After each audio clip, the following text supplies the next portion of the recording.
This morning, what are you wrestling with? It's a natural question. We live in a broken world, and I believe it's one we ask ourselves on the regular. It surely is the question that arises in the story of Jacob throughout Genesis. Here's a man who had gotten everything in life that he had earned and gotten ahead by deceiving others. He deceived his brother out of his own birthright. He deceived his brother and his father out of the blessing that was due Esau. And then it says that he even wrestled with God.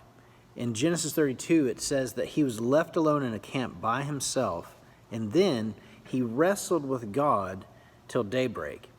It says that God looked at him and tried to slow him down and said, let's stop the fighting. Stop fighting for yourself. And Jacob, in verse 27, yells back at God and says, no, I won't let you go until you bless me. It says, then God turned and he looked at Jacob and said, what is your name? Jacob spoke up and said, well, I'm Jacob.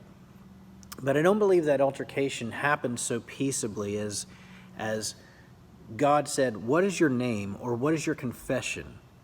Because in the Hebrew, Jacob means deceiver or liar. So I think that Jacob, rather embarrassed, maybe as an act of confession, just said, I'm the deceiver. I'm the liar. I'm Jacob. Everything I have in life has been because I've deceived someone else. I don't know how to do anything else but fight for myself. I don't know how to trust anyone but myself. And then God does something really interesting. It says in verse 28, then God said, your name will no longer be Jacob, but Israel, because you have struggled with God and with men, and you've overcome. You see, the reality is, when we're at our lowest, and we think about what our wrestling is really about, this passage really personifies the human condition.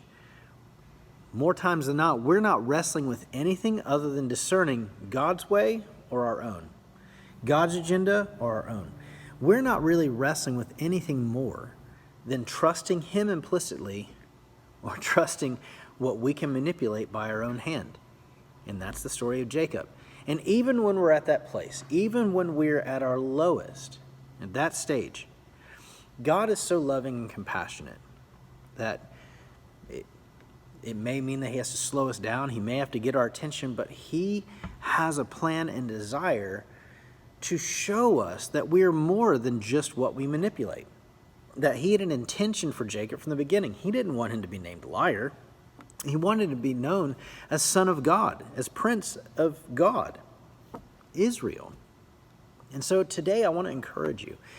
No matter what you may be facing, no matter how you may have a tendency to wrestle and want to do things your way or to fight for an agenda, please know that when we fight for ourselves, others suffer, namely our own family, namely people that we really care about. When we fight for ourselves and we don't drop the fight for our own agenda, other people get hurt. That was true in Jacob's life, and that is true in our life. God is still the Redeemer and can still bring restoration and reconciliation to that story. But today, church, we're to drop the fight.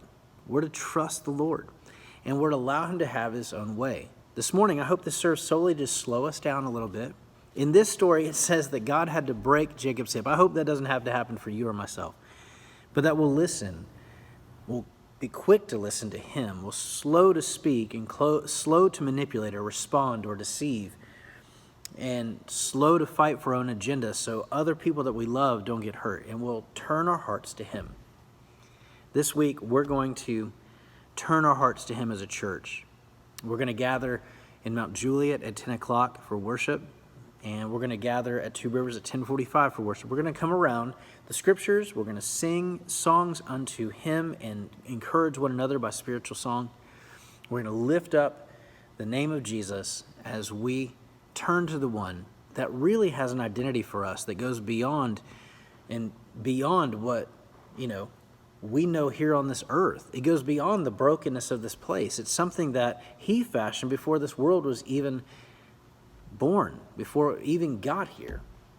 He had a plan and design for you and me. And the only way that we're going to know that for certain is to trust Him. Because here's the beauty. When you trust him implicitly, you no longer have to fight for yourself. On the cross, Jesus fought for you, and he fought for me. And he's been fighting for us every day since.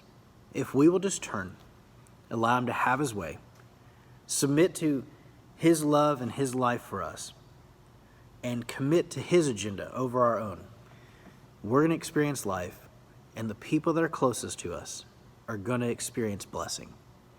Today, be a blessing by seeking him. Not only find reprieve for yourself, but find the peace that's extended to even the ones you love because you trusted him and surrendered. Be blessed today. Be a blessing to others.